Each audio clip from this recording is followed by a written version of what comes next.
Today we're very fortunate to have with us Mojlum Khan, who would be giving a talk about the role of Islam in the making of modern Bangladesh. The country of Bangladesh is often said to be established based on the ideas of modern secular Bengali nationalism, and Pakistan is said to be founded upon the ideas of Islamic nationalism.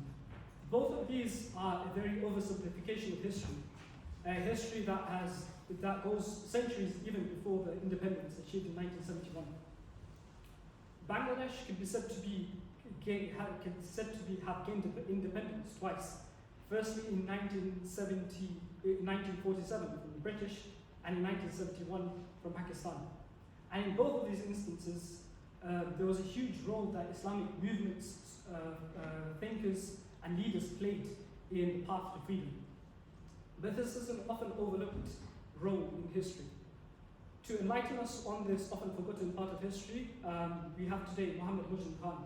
He is a literary critic, an author, and a historian, and a member of the Royal Asiatic Society. And he has written over 200 essays and 5 books about modern Islamic history and also the history of the subcontinent, especially during the period of colonialism. So without further ado, I'd like to pass on the mic to Mojlum Khan.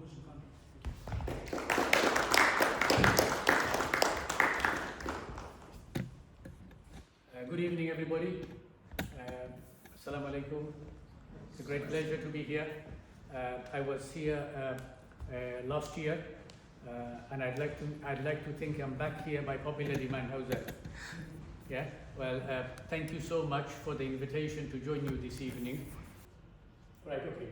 So when we talking about Islam in Bangladesh, what do we mean? Because the word Islam itself can mean so many different things to everybody, right? It's such a broad word, right? It's supposed Arabic word comes from root salama, means to be in a state of peace, right? With over 1.5 billion followers on the planet and counting, it is, along with Christianity, one of the most global of the faiths. Bangladesh is a very small country in terms of geography. In terms of demographics, again, a third largest Muslim country in the world after Indonesia and Pakistan. It is not geographically located in the heartlands of Islam. It's far away from it. I don't want to deal with today. Last year when I came here, I explained to you how Islam came to Bengal in the early period and then developed and spread across the subcontinent. I don't have the intention to repeat that again. The only thing I will do is, just for context, I want to quickly go over some of the things that I think is very important for you to be aware of when you are discussing a subject like this, right? So whether it is Islam in Bangladesh or Islam in India or in Pakistan or in Java or Indonesia or any other parts of the world, one thing that you as students, young scholars and academics need to be aware of is what is your source of information? Where are you getting your information from? This is critical, because that will then determine what conclusions you will draw, and whether the conclusions you will draw are based on facts and figures or speculation. So it's very important you look at sources, both early and modern sources. That includes things that are more substantive, like coins and epigraphy, travel accounts, oral tradition, official records. Having to have a holistic understanding of a subject requires your you having a holistic understanding of the sources of that subject. This is very important, whichever field you're exploring or you're studying. So the early sources would include primary and secondary modern sources. In this case, as far as the Islamic history of Bengal is concerned, both information that Muslims and non-Muslim scholars and writers and historians have contributed over a period of time, but the other things that are more substantive in terms of buildings, epigraphy, in terms of coins, and a whole range of other sources, that you have to marshal all of these sources to be able to contextualize your subject, whether you are writing or studying as an individual, which is a biography, or you're talking about a particular period you're concentrating on. So if you're a PhD student and you're zooming into, say, the Mughal period in Bengal, or Sultanate period, these are big topics. You're going to have to zoom, your supervisor will tell you, no, that's too broad, you need to narrow it down even more. Then you narrow it down even further to the reign of Alauddin Hussein Shah, or some other, or the early period like Muhammad Bakhtiyar Khilji's arrival in Bengal and the first 50 years of Muslim rule in Bengal. If you're zooming into these topics, it is very essential to ensure that you have a whole range of sources that enables you to piece this period together in a holistic way that gives you a full picture of the political, economic, social, cultural, religious and spiritual dimension of that period. Rather than just simply rely on one or two sources, be a lazy scholar and jump to conclusion and then say, you know what, I'm here for a PhD, let me get that, forget the rest. If your supervisor is doing his or her job, they will tell you that's not the way to do a master's dissertation or PhD, or even an undergraduate dissertation. Then you need to be thoroughly familiar with the sources that you are using. And that's why I'm focusing on sources here. Because you will never become a good scholar unless you have a solid command of your sources. And that comes from all different angles. Travel accounts, oral tradition, official records. Now, I'm going to zoom in a little bit and apologize, the fonts are a bit small here. Those of you who are right at the back and can't see, there's plenty of chairs at the front. Feel free to move forward, all right? But I think it's very important here, while I'm talking about the sources, that I introduce you to, on this particular topic, Islam in Bangladesh, some pointers for you. Tabaqat-e Nasiri, early source, very important, along with Chachnama, for the arrival of Islam in the subcontinent, and particularly in Bengal. Riyazus Salatain, the Gardens of the King's Persian work, very important, but Tasali's coins and chronology of early independent sultans of Bengal, Shamsuddin Ahmed inscriptions of Bengal, Abdul Karim's corpus of the Arabic and Persian inscriptions of Bengal is very good, because if you've got that literally, but I'm not discouraging you not to read the other ones, but literally if you got Abdul Karim's corpus of the Arabic and Persian inscriptions of Bengal, this is all of the other ones above and more. It really is a minefield, an excellent volume. I have a copy and I benefited hugely from it.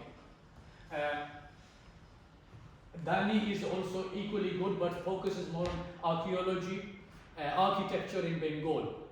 And then you've got Tarafdar's very interesting work, a doctoral thesis on the Hussein Shahi Bengal, covering that period from 1494 to 1538. That's the Sultani Amal, okay, in Bengal. Abdul Karim's Bangla Itihash Sultani Amal is an update on the other works on this field. He's very good, but I like his History of Bengal Mughal period, 2 volumes. more than 1,000 pages. Excellent research. He did his PhD at SOAS, and also so he had a double PhD, one from Dhaka and one from SOAS. Really amazing scholar, spent whole lifetime researching this topic.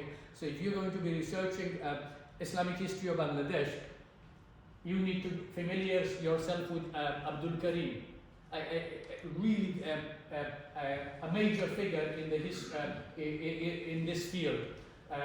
Also, his doctoral thesis, which was the social history of the Muslims of Bengal, that was submitted at Dhaka University, and another very useful work. More, shall I say, less academic, but still important sources are Social and Cultural History of the Muslims of Bengal by M. Muhammad Abdul Rahim. You see, look at those volumes. He starts from 1201, and the third volume here, Muslim Society and Politics in Bengal, brings you all the way up to 1947. So these three volumes are very useful. I find them less academic, right? More idealistic than more critical. In terms of Wakil Ahmed, Mahar Ali is very useful. He actually got a King Faisal Prize for these volumes, which is History of the Muslims of Bengal. Three very interesting and very useful volumes. So not easily accessible, but very well worth going through them. Wakil Ahmed, this is in Bengali. 19 শতকে বাঙালি মুসলমানদের চিন্তা চেতনার দ্বারা, right? Very useful volume. I like it, but it's rich in information, but very overview, brief entries covering mainly, as the title says, the 19th century. Sarkar's History of Bengal, Muslim period, another very useful source. Not for the initiated, for those who are beginners in the field. In very useful articles. There's only one Muslim contributor to this volume, A.M. Habibullah, which is quite disappointing. I wanted more in there, but this volume was published in 1948, and it is fairly dated in terms of scholarship now. Mollick's Muslim British policy and the Muslims in Bengal. This focuses more on education of the Muslims of Bengal, i.e. West Bengal and Bangladesh. Very useful. One of the best books I've read on the subject. A PhD thesis that originally submitted at SOAS. Now, K.M. Mohsin is very useful. A recent publication, Bengal from Partition to Partition. Very useful, covers that period from 1905 to 1947. That's why he says partition to partition. Because the partition of 1905 and then partition of 1947. Now, Rafiuddin Ahmed, this was a doctoral thesis submitted here at Oxford. I like that volume, but it is skewed. I have also problems with this dissertation, with this book. If I get a chance later on, I'll explain why. And if any of you care to remember and ask me, I'm happy to revisit. Joya Chatterjee, she's actually at Trinity College, Cambridge, your rivals, right? Excellent 3 volumes. One of them I actually brought with me, which is The Shadows at Noon, South Asian 20th Century, useful work, but an overview of that whole century covering India, Pakistan and Bangladesh, very useful. But Sirajul Islam, History of Bangladesh, 3 volumes. That volume, useful articles, but again, there is no coherence in terms of structure or chronology. I don't know why he started in 1704. I understand why he stopped at 1971. And divided into 3 volumes covering politics, culture, and other facets, but there is no thematic coherence here, and the articles, I find them quite disjointed and uh, I would have liked a better produced work, let's put it this way. He also edited Banglapedia, which I have also, I admire because it's useful, but something is better than nothing, but it is very poor in terms of scholarship, littered with typographical errors and factual errors. Errors that I have identified when I've gone through them. And I started scratching my head until I had no hair left, right? Look, if this is the quality of scholarship Bangladesh is going to produce, you've got a small problem here. Need to do more, better than that. But we need to thank them. I don't want to be unfair to anybody. For God's sake, if you're going to write a book, take your time, do the necessary homework, check things up, read them over again, get it peer reviewed if necessary, and make sure you produce something and give it to the public that a student like me does not find mistakes. Forget all the dons at Oxford and Cambridge. Yeah? This is basic. Basic checks. Please be rigorous. Take 2 years, 3 years, 4 years, and make sure you do your homework properly. Get it checked before you send it to the public. Don't let people like Mojlum find errors in them. This is very important. Unless you just want your degree and your certificate and get a job and can't be bothered, then that's fine. Then don't sweat. Where do you access these sources that I've just mentioned? Some of these institutions, you're familiar with most of them, right? British Library, I am a member of the British Library. I go and dig the archives there regularly. Fantastic source in old India office records, a gold mine of information in this area. Yeah. So I won't go any further. Time is tight. How much time do I have altogether? Sorry? Around half an hour. Half an hour, Still okay. is for half an Okay, hour. okay. So when I've got 15 minutes left, you should point a finger. So defining, what is Bangladesh? How do you define Bangladesh? What is Bengal? It's geographic. Are you going to give a geographical definition, linguistic definition, cultural definition? Look, it's an entity, a territory that evolved over time, acquired different names, under different rulers. But I am today talking about the country that you and I know as Bangladesh, okay? So let's confine our discussion by and large to that particular geographical entity, but you can, my comments will obviously include and will make references to India, Pakistan, because at one time these were all one entity under, whether it was during the Sultanate time or Mughal time or during the time of the British Empire. So it's very difficult to make a very black and white definition or a map of this country and only talk about this without references to other places. The early period of what Bangladesh is included the Pala rule, the Shana dynasty, early Arab traders, Muslim missionaries. You've got the whole question of social origin of the Muslims of Bangladesh is also an interesting topic in itself. Whole books have been written on this subject. Look, Bangladesh has always been, historically, the land that is Bangladesh has always been a melting pot. You had people from as far as Central Asia, Arabia, Persia, Afghanistan, what is today Pakistan, mainland India. They came from all places. Bengal settled in Bengal. So some of the Bangladesh's most prominent scholars and thinkers and writers, both medieval period and modern times, will trace their origin not to Bengal but to other parts. And one example will illustrate that. We are all, those of us who are from Sylhet region, right? We all know Shah Jalal. But is Shah Jalal from Bengal? No. Some people will say Shah Jalal is from Yemen. Well, actually Shah Jalal was from Konya in Turkey. And if you read Ibn Battuta, he describes Shah Jalal and his disciples as Turks with power, he says. Tall, impressive individuals, right? So these great scholars and preachers of the medieval period and subsequent period, they came to Bengal from all parts, all around the world, Muslim world and other places.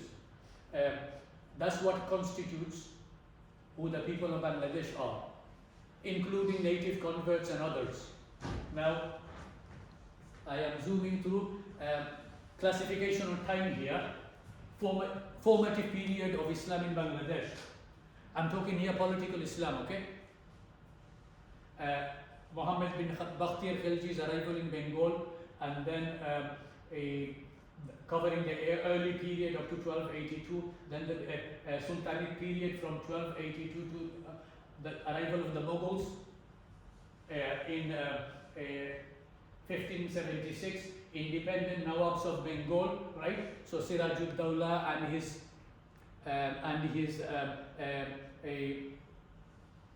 predecessors and others, and then Al-Lavardi Khan and so many others, Murshid Kulli Khan and all sorts of others. Then you've got the British period after the overthrow of the independent Nawabs in Bengal, kick-started in 1757 and continued until 1947, that gave birth to the Pakistan period, and that is ended in 1971, where Bangladesh appeared on the world map up to now. This is a very brief chronology of Islam in Bangladesh in terms of a political perspective. I hope you're all following me up to now, right? Lot of information. I warned you at the beginning, I'm going to be throwing a lot of information at you in a very short period of time. I apologize if you feel overwhelmed, but by all means, when we do interaction later on Q&A, feel free to ask me about any of those periods and times. I'm going to zoom in to the British period because Ahmed said to me, can you focus more on the 19th and 20th century? Because if you want to understand the Muslim community's journey in the subcontinent, or its condition as it is now, or in the 20th century, the roots of all of that, you have to trace back to this period. This period is very important. When I came to you last year, I didn't zoom into this period much, but I want to go a little bit more in detail, give it time permitting, because that period is a subject of my forthcoming book, 900 to 1,000 page book, called Muslims in British India, Life, provisionally called Muslims in British India, Life and Times of Nawab Abdul Latif. I think it's very, this period was neglected, so I wanted to fill this gap. So I've been working on this book for some years now. So why this period is important? The founding, during this period, number of events happened, which is very important, and I want to draw briefly your attention to this period, some of these key institutions and dates. The founding of Kolkata Madrasa is a very important event in the history of Bengal and Bangladesh. Warren Hastings founded Kolkata Madrasa in 1780. The reasons for his founding of this institution is partially utilitarian, which meant to run this large empire, you needed well-trained individuals. The language of administration during the Muslim rule at that time was Farsi, Zabane Farsi. So if you didn't have Persian scholars, your administrative, judicial, and military, and a whole range of other services will come to a grinding halt. That partially explained why Kolkata Madrasa was needed. But I haven't got the time to go into detail here. In my book, I go zoom into this more detail. What is the origin of Kolkata Madrasa, why it was established. The Mudarris al-Awwal, the first principal of Kolkata Madrasa, Mawlavi Majduddin, was an important scholar. He had direct links to Shah Waliullah of Delhi and Shah Abdul Aziz. He came from that pedigree of scholars. So Shah Waliullah tradition in Bengal, there is a Shah Waliullah tradition in Bengal represented by the first principal of Kolkata Madrasa. This is a neglected field. If anybody here fancies doing a PhD or a master's dissertation on the origin, development and contribution and achievement of Kolkata Madrasa, please fill that gap. I have started that journey in my biography of Nawab Abdul Latif, and I have so many sources in my book that will enable you to develop this, not only a master's dissertation, potentially a PhD on this subject. There isn't any out there because I have done an extensive literature review. So I'm going to be dropping quite a few clues here today, okay? So pick them up if you're up for it. Very important to understand this institution, because this gave birth to individuals and produced scholars and thinkers, writers who eventually became some of the most influential scholars and leaders, not only in Bengal but all over the subcontinent. They determined the journey of the Muslim community in the subcontinent. The journey started in Kolkata Madrasa, not in Aligarh or in Lahore or in Delhi, although I am aware of the Delhi College. This is a very important point. But there is a gap in historiography here, which I have identified, which has not been filled, whether Western historians of the subcontinent or Indian Muslim scholars or Pakistani historians or Bangladeshi historians. This whole area has been largely overlooked. It needs serious attention. The other 2 points, the mutiny has been extensively researched, but I'm not going to talk about you studying the mutiny. I said mutiny played a bigger role in awakening of the Muslims' consciousness, political, cultural relation, their existential condition, and what their role is in the modern world, and how are they supposed to come to terms with the reality that they face, which is the end of the Mughal Empire and the beginning of the British Empire in the subcontinent. How do you come to terms with the new reality you face? The mutiny played a big role. During that time, an organization was founded. Now here, I'm dropping another hint here. A pioneering organization called Anjuman-e-Islam was founded in Kolkata in 1855. The first Muslim association in the history of the subcontinent. Partially by civil servants, Muslim scholars who were in the service of the East India Company, and partly the ulama. They came together and founded this institute, this association, which gave birth to a whole range of anjumans, from Bombay to South India to Faridpur in contemporary Bangladesh. Anjumans mushroomed all over the subcontinent, inspired by this. This organization, who founded it? What was its purpose? What were they trying to achieve? Under-researched. Hardly known in 19th century subcontinental historiography. I have tried to zoom into this a little bit in my forthcoming book. But clearly, in one book, you cannot cover all of this in detail. I'm just giving you brief snippets here. This organization is pioneering, and it really needs more detailed, in-depth study, original research here. You will need access to some languages to access these works in Farsi, Urdu, Bangla and other languages. Traditionalists, Haji Shariatullah and Karamati Lijanpuri, two people, represented traditional Islamic schools in Bengal, but of two different shades, right?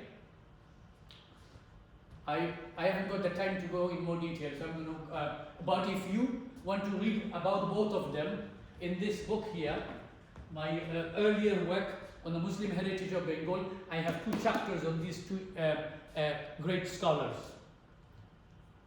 I would say read them and then go on from there. There's references in this volume for you to pursue further studies. Modernists, Nawab Abdul Latif and Sayyid Amir Ali of Bengal, 2 eminent figures here. To understand, as opposed to the traditionalist school, this is a modernist school here, but again, there is nuances here also. Amir Ali was Anglophile, so was Abdul Latif, but Abdul Latif's approach was more informed by traditional Islam, but a realignment of the position of the Muslims vis-a-vis the British Empire. Because both of these men were in the service of the East India Company, British government in India. And the role they played is very important to understand 19th century history of Bengal and 20th century subcontinent as it is today. I cannot emphasize enough the role Nawab Abdul Latif played in the journey that the Muslim community traveled in the 19th and 20th century. Very important man. That is why I spent so many years now researching and writing the first comprehensive biography of this man, from 900 to 1,000-page biography. This fills a gap in our understanding of 19th and 20th century historiography of the Muslim journey of the Muslims of the subcontinent. A very important individual. Also, in terms of traditional scholarship, the founding of Dhaka, Kolkata and Rajshahi madrasas, 1870s, is very important. Again, a very neglected field which needs further exploration. I wanted to show a video. Time is tight. That's not going to happen. So I'm going to skip over that, if that's okay. So, 20th century Islam in Bangladesh, key dates: partition of Bengal 1905. All India Muslim League was established in Dhaka a year later. The key mover and shaker was Sir Salimullah. Played a key role, invited thousands of Muslim leaders and scholars from all over the subcontinent to Dhaka, where they had a massive conference. He spent lakhs of rupees and said, guys, get united and champion your community and the rights and your responsibilities in a unified way. It was almost, shall I say, a Muslim answer to the Congress. Congress was founded in 1885, right? Some 21 years later, All India Muslim League was born in Dhaka. This was revoked. The partition of Bengal was revoked in 1911. Why was that? Why did the partition need to take place, and why did it have to revoke? I don't think I've got the time, Ahmed. Yeah? So move forward. Keep on going. Discuss this a bit, yes. We discuss this a little bit. Okay? So you know where his interest lies, right? He's more into partitions, right? Yes, 1905. 1905 is, you know, when the Congress, to understand 1905, you have to understand the Congress. The formation of the Congress in 1885 was led by Bengali leaders, mainly Brahmins. from Bengal, input from others. Rightly or wrongly, the Muslims did not feel that their voices were being equally represented by the Congress. So, but that is only one explanation. The other explanation was Bengal as a province was very big. It was very awkward managing it. The senior British officials were discussing partitioning Bengal anyway. So there was an administrative and political reason for the partition of Bengal, but there was also, from the Muslim community's point of view, economic reasons for the need to partition Bengal, because the Muslim community in East Bengal, in particular, had grievances. They felt the economic and political attention was being paid, more attention was being paid to West Bengal, was being paid to going towards West Bengal than East Bengal. Are you following me so far? So they thought if Bengal was partitioned into the West and East, East Bengal would receive also its share of investment, economic, educational, and a whole range of other input. That didn't go down well with the leaders in West Bengal, Bengali leaders. They thought the partition of Bengal has resulted in competition now. So they whipped up protest after protest. They said our mother Bengal has been dissected, divided, and all sorts of other arguments. People like Sir Salimullah, Sayyid Nawab Ali Chowdhury, and others didn't buy into this. They felt it was long overdue.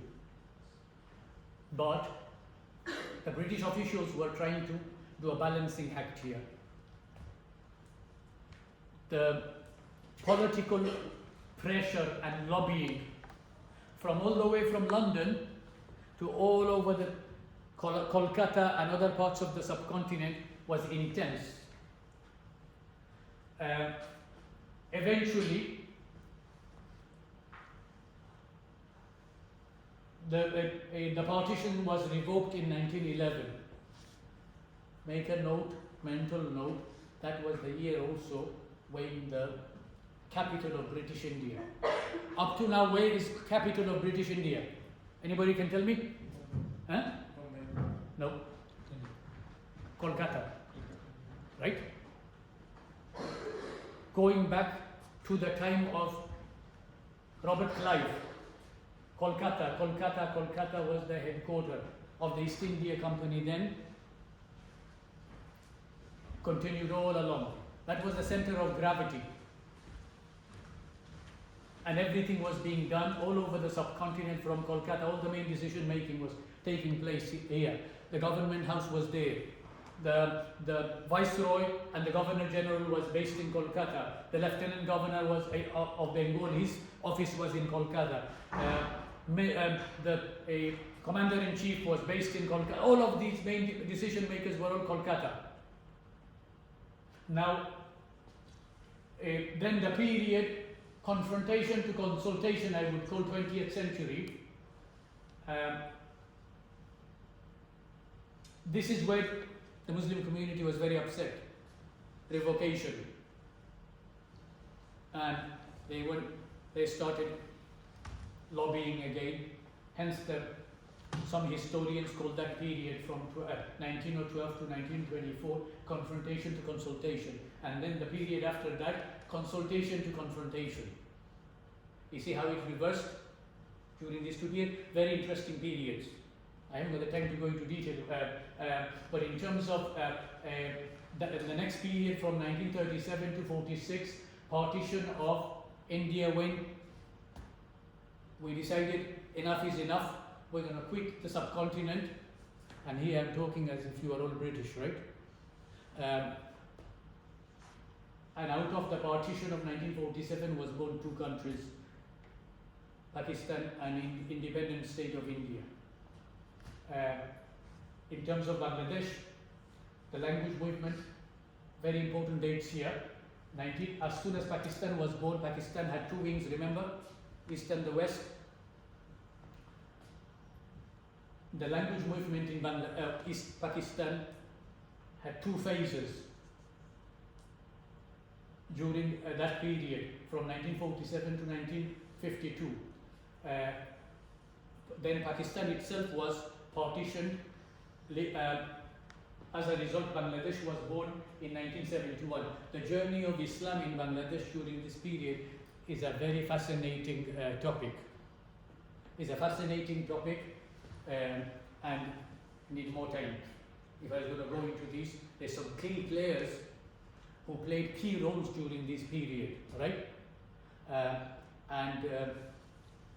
Sadly, most of these figures do not have proper biographies. When I say proper biographies, what do I mean by proper biographies? I say, look, international standard, academically rigorously researched biographies, detached from ideological considerations as much as possible. So you are dictated as a historian, you are led by your facts rather than your ideologies or your other considerations. And given the fact that India, Pakistan and Bangladesh has been a hotbed of all sorts of ideological movements during this period, a lot of these writers and scholars of this period were actually produce works that you have to take care when you read. So my suggestion to you is understand the authors of these books first before you read the books and swallow their conclusions, so you understand where they're coming from. This is very important. Otherwise, they'll box you into corners and not necessarily understand the subject holistically. Key players in the 20th century, you've got Sir Salimullah is very important. Whether you're of Indian origin, Pakistani origin, Bangladeshi origin, or you are studying this subject or the subcontinent as a whole, as an academic exercise or for general knowledge, it's very important to understand this man. A visionary, came from a very wealthy family, but he was a colossus in the political, cultural history of the subcontinent. He initiated things that determined the journey of the whole of the subcontinent during much of that, in fact, if not all of the 20th century. If I was aware of a good biography of this man in English language, I would have recommended to you. So there is a need for,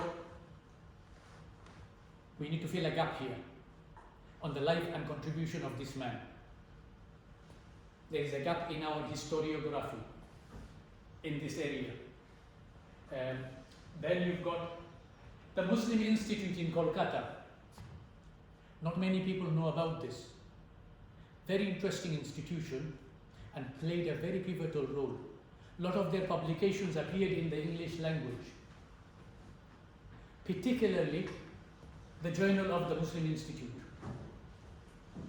which actually the Muslim Institute was an offshoot of the Muhammadan Literary Society of Kolkata, which was established by Nawab Abdul Latif in 1863.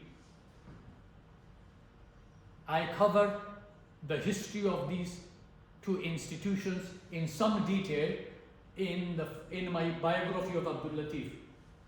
Under researched Muslim Institute and Muhammadan Literary Society of Kolkata.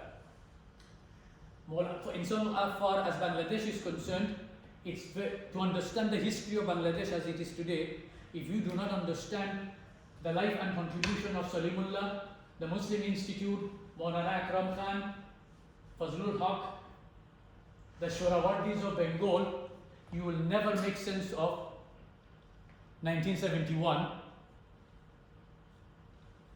and history subsequent to that, up to now. If you want to make sense of 1971 up to now, you cannot make sense of it without the earlier part. That means you have to go back to the 19th century and explore the life and work of these people. Then obviously you had the Shurawardis, this family of amazing scholars, leaders, writers, are in itself an area of subject that has not been explored much. From Ubaidullah Sarwardi to Sheikh Mujib's mentor, Hussain Shahid Sarwardi. This family played a very influential role in the history of Bangladesh as we know it today. But not only Bangladesh, but also in the formation of modern India and Pakistan. Very interesting individuals, and I will name few of them here. Ubaidullah Sarwardi, eminent Persian scholar, Arabic scholar, professor at Mohsin College in Kolkata. His son, Sir Abdullah Sarwardi, was a genius, one of the first Muslim PhDs from Kolkata University, bar at law from London. The sayings of Prophet Muhammad is a collection of one of the earliest collections of Ahadith al-Nabawi in the English language. He translated mainly from Sahih al-Bukhari. Leo Tolstoy was a big fan of this volume. You know the man War and Peace and other books, the Russian. His brother Sir Hassan Sarwardi was the Vice Chancellor of Kolkata University. Their sister was an excellent Urdu writer. This family is a subject of research in itself. Not enough work has been done, and their contribution. But look, then you go into the role Sheikh Mujib played in the partition of Pakistan and the birth of Bangladesh, followed by, I've given you the dates, so you've got the chronology here, next to their names. Ziaur Rahman, Ershad Interlude, the two Begums, I call them. And then you've got, as we speak, the Inus Interlude. During that period, this all along this whole century and beyond, Bangladesh has been a predominantly Muslim land. How that happened in itself is an interesting question and requires a separate discussion here. In the heart of Hinduism and Buddhism, there's such a large number of Muslims. It's a small miracle in the history of Islam. The third largest Muslim country in the world. It is a fascinating topic, how to make sense of this. Why not in other parts? Why here, in that particular region, northeast of India?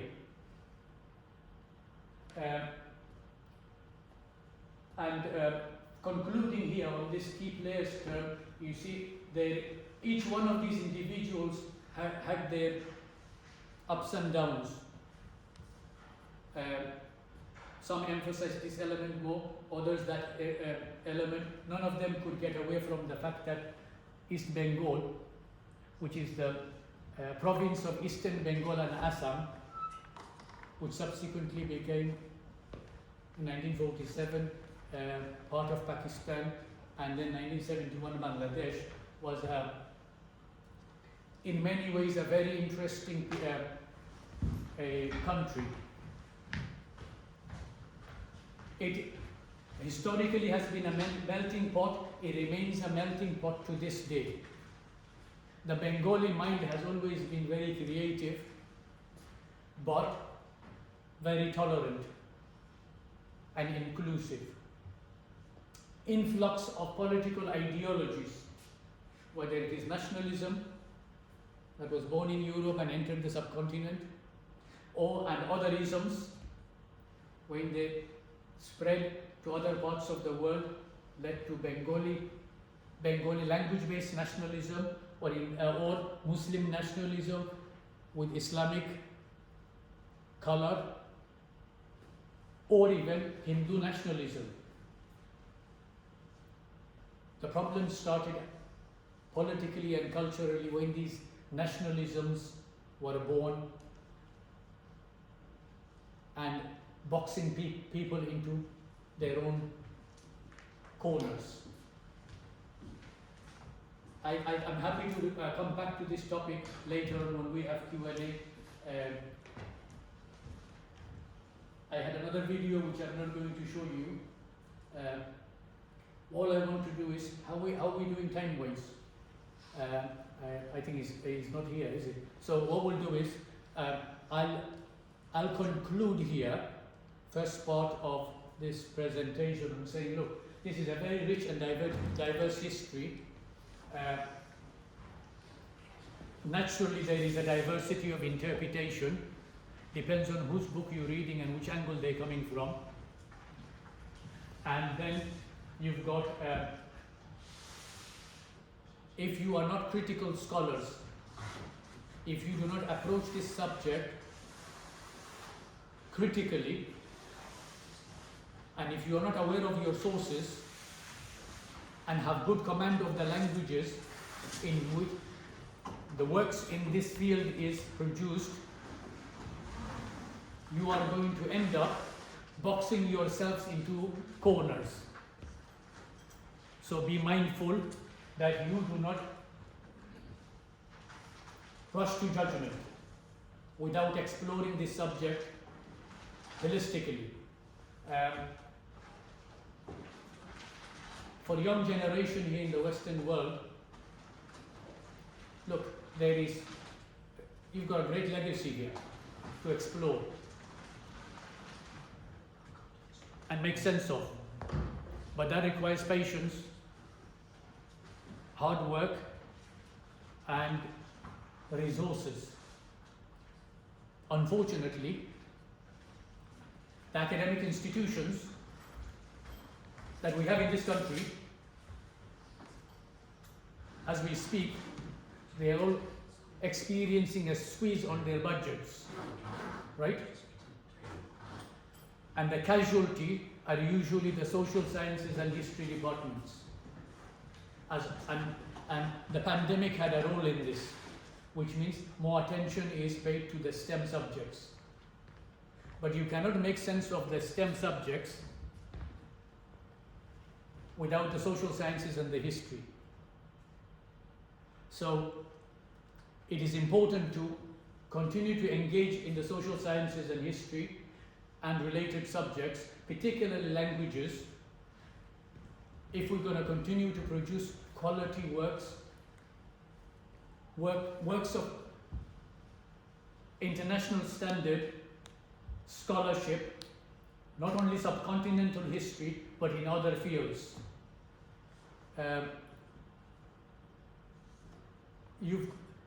Some of the key figures that played a key role in the history of the subcontinent, many of them studied at the institutions that you are studying here.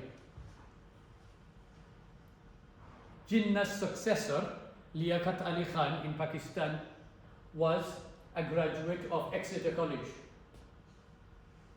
This is Exeter College, right? Yeah? So you see, small world. Many of them studied at some of these institutions, and they went here, there, and everywhere and transformed the destiny of thousands and millions. You have a golden opportunity to pursue research in these fields. Make the most of it. Do I have any more slides? No, I don't. So all I need to say is, this is a very brief overview of the journey of the Muslim community in the subcontinent during mainly the 19th and 20th century, but focusing especially in Bangladesh. I would have liked to spoken more about this subject and zoom into other key players during the 20th and 19th and 20th centuries, but time is limited, so I'm happy to, up to now it's been one-dimensional. So let's have a conversation. Anybody has any comments? Anybody wants to make ask any questions? Happy to entertain them. But I will, one caveat is, I am more familiar with the 19th century than the 20th century. The reason is, as I said earlier, I have completed a book, which is this one, The Muslim Heritage of Bengal, covering 800 years of history of the Muslim community in Bengal, from the early period up to the 19th century. But I zoom into the 19th century with the sequel to this book, which is complete, just revising it at the moment, and that's double the size of this book. And then, hopefully, the third volume will focus upon the 20th century. So, inshallah, in the future, God permitting, if ever I get the chance to have the honor to come back here, maybe in the future we can zoom in more on the 20th century when that book comes out. So back to you, Ahmed. Thank you very much, Mr. Khan, for the talk. I think we've got time for a few questions. So can we get a raise of hands? Any questions? I'm happy to give. Take one. Assalamu alaikum. Thank you so much for the talk. It was very interesting. Sorry, I have a question about the 20th century and maybe some of the 19th century. So my question is, on the eve of partition in, say, 1946, 1947 period, can you give a sense of what some of the competing views in what is to come Bangladesh were about what should happen? So I'm Pakistani, and I know within Pakistan there are a lot of contrasting views about should we stick out in the secular India as a significant minority, should we go to a complete secular state, federalism, what was to become Pakistan, etc. So within Bangladesh, how many people sort of supported union with Pakistan, how many wanted independent Bangladesh, or sticking out in India? Okay, thank you for your question. It's an important one, but again, my answer will be very brief, and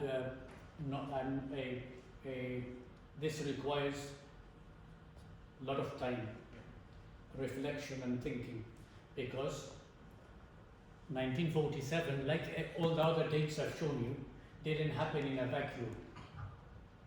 There was a lot of forces at play from all different dimensions. To understand 1947, you have to go back to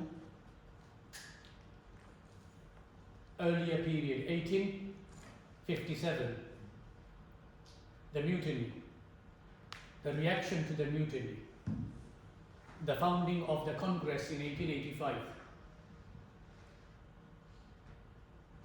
The Muslim community in the subcontinent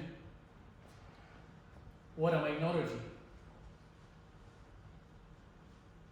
by and large, but concentrated in some geographical location than in others. So East Bengal had a large Muslim population. They played a key role, as did the Muslims in Delhi and Lahore and in other parts. The question is, if I have understood you correctly, Muslims and Hindus and others have lived in the subcontinent for centuries in relative peace.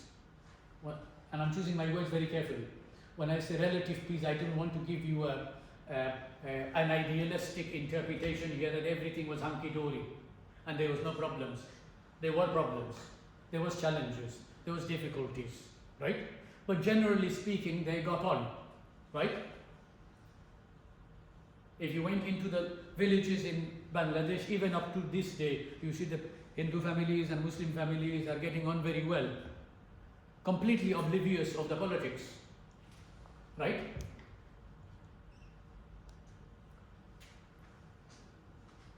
The misunderstandings, political misunderstandings and cultural misunderstandings, the origins of these topics, you have to go and look at how did these two communities from harmony ended up to conflict and misunderstanding. There's a number of factors at play here. How the two communities perceived the Sultanate and Mughal period in India played a key role. Now, how the two communities understood the role of the Muslim rulers, whether they were during the Sultanate period or the Mughal period, also depended on who was actually studying those period, writing about those period, and popularizing those, right? So give you an example. In Bengal, in the 19th century, writers like Bankim Chandra and others produced many works. And their approach to the role of the Muslims in the subcontinent was very different from the one that the Muslim scholars produced. Why did you end up with two conflicting accounts of the same period? To understand that, you need to go a step back to see how the colonial officials presented the history of ancient India and then medieval India. So there is a genealogical origin of here. What I'm trying to say here is the conflict between Muslims and Hindus in the subcontinent, and the origin of Hindu nationalism and origin of Muslim nationalism is not a 20th century phenomenon. It is a manifestation of a scholarship that produced in the 18th and 19th century, mainly Bengal. Key point here, you need to understand the role the Asiatic Society of Bengal played. Fort William College played in the intellectual history of Bengal during the 18th and 19th century. If we do not understand that period, how Hindu nationalism and how Muslim nationalism emerged won't make sense to you. You can trace the origin of these two nationalisms in the writings of these civil servants of the East India Company. But you have to explore their writings. You know John Mill? John Mill, the father of John Stuart Mill, he wrote A History of India. You read this book, I've just given you one example and many others that were produced. It projects the Muslims in the subcontinent as being invaders who pillaged, destroyed golden age of Hinduism in the subcontinent. Subsequent Indian writers latched onto these and produced a version of popular literature and works of scholarship that projected Muslims as the villains in the subcontinent, overlooking the fact that the Taj Mahal did not fall from the sky. And I've just given you Taj Mahal. Subcontinent, it is impossible to imagine it as it is today. Its language, literature, culture, religions, so much so without the Muslims of the subcontinent. The Mahabharata and the Ramayana, key epics in Hinduism, were translated from Sanskrit under the patronage of Muslim rulers of Bengal into Bengali.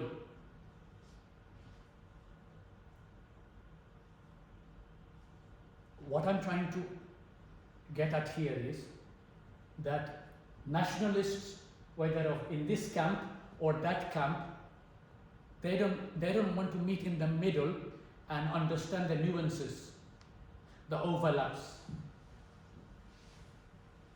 They want their peace. That is the truth. Everything else is false. That type of narrative and understanding gave birth to both Hindu nationalism and Muslim nationalism. It served the East India Company very well at that time. Because if you pitch two largest communities against each other, keep them busy, it's easier to then do the rest of the work. But then when these two communities pitched with each other a bit too much for their liking, then you had to do what is called conflict management.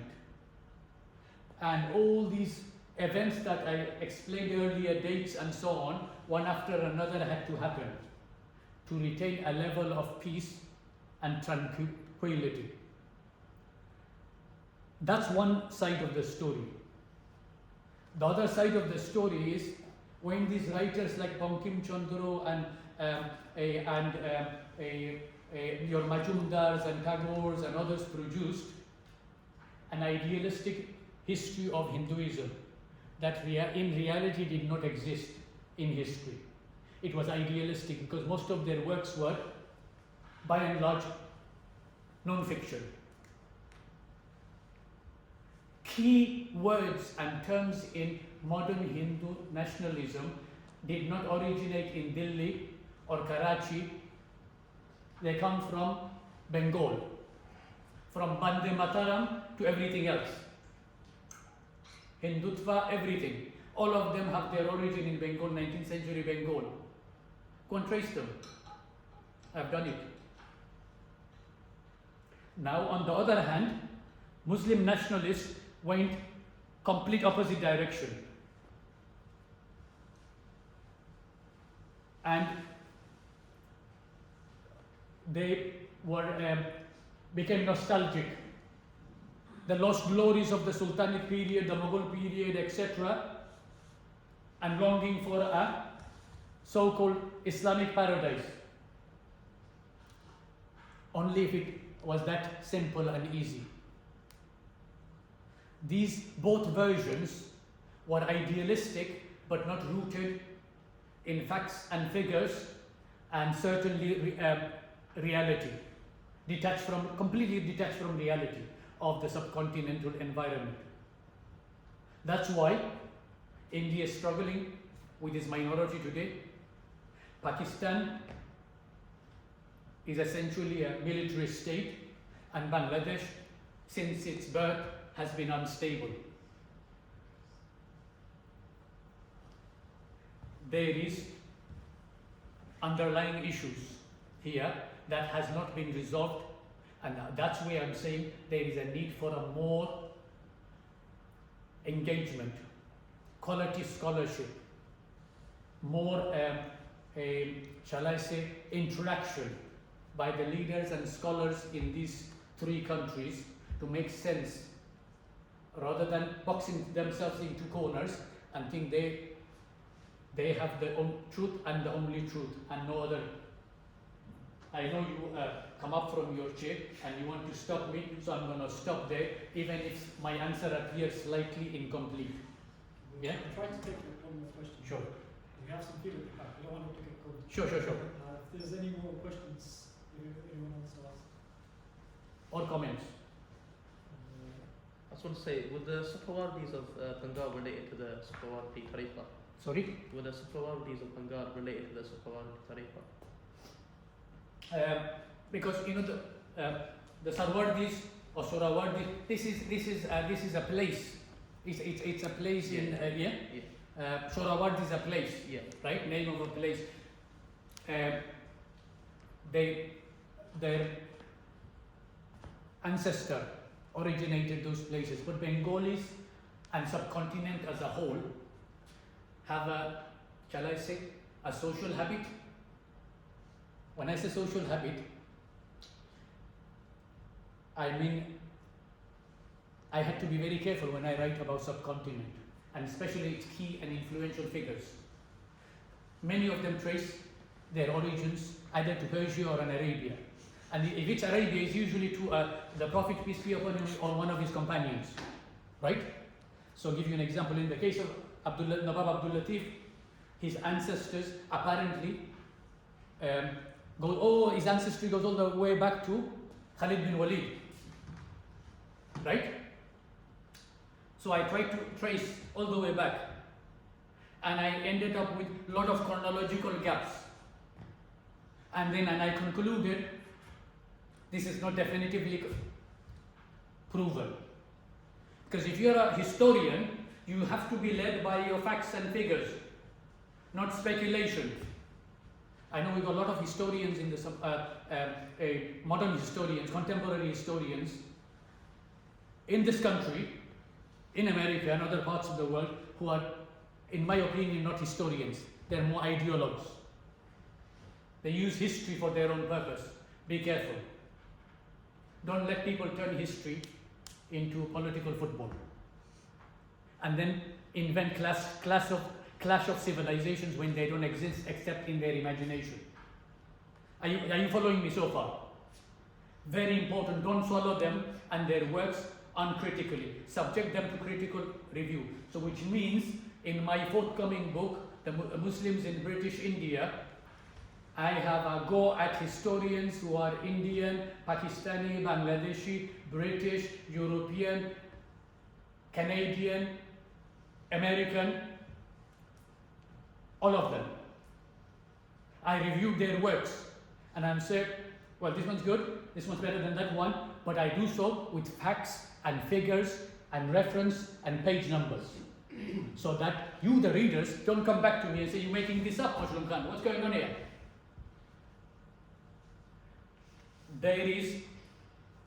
History is a very important subject. It deserves respect, and it has to be done professionally, not emotionally. So, have I answered the question to some extent, or do you want to come back? Yeah, have I? Yeah, because you see, it's very important to understand that ideologues invoke history to justify their arguments, or I should say, justify their existence. The job of historians is to make sure that ideologues do not hijack history for their end, for political end. That's why historians play a key role. And it is very important you take this subject seriously now and going forward. Thank you very much. Thank you for your patience.